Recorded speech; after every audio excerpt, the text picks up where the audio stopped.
I live in Calgary Forest Lawn federally as a riding, and provincially, the constituency is called Calgary East. One of the lowest voter turnouts nationally, and very interestingly, the UCP candidate, the MLA, elected MLA, now on their second term, his office was actually raided before he was ever elected about the Jason Kenney leadership. And now we have information that India had interfered with the provincial or with the federal one under the leadership of Pierre Poilievre. So it is really clear that both the UCP provincially as well as the federal conservatives have these ties to this Indian conspiracy intelligence. We don't know all the details, so I have to call it a conspiracy.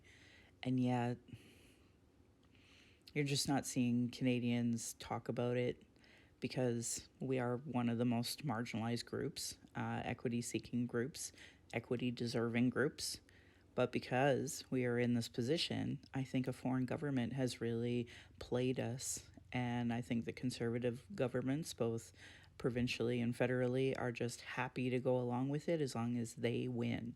So really disappointing to read all of that, but more disappointing to see the lack of media on it and the lack of our own community realizing the gravity that they had been hoodwinked. But here we are. And, until Canadians educate themselves, now we're seeing education being through like these freedom convoyers.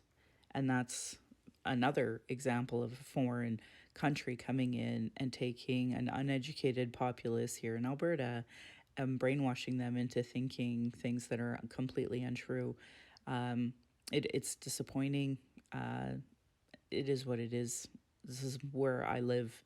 And I wish people understood the gravity of how hard it is to be in a place where the government purposely keeps people so uneducated on literally everything, but federally, especially settler colonialism. So anyway, we just have a workforce that are just, I guess, meant to be slave labor for the capitalist system.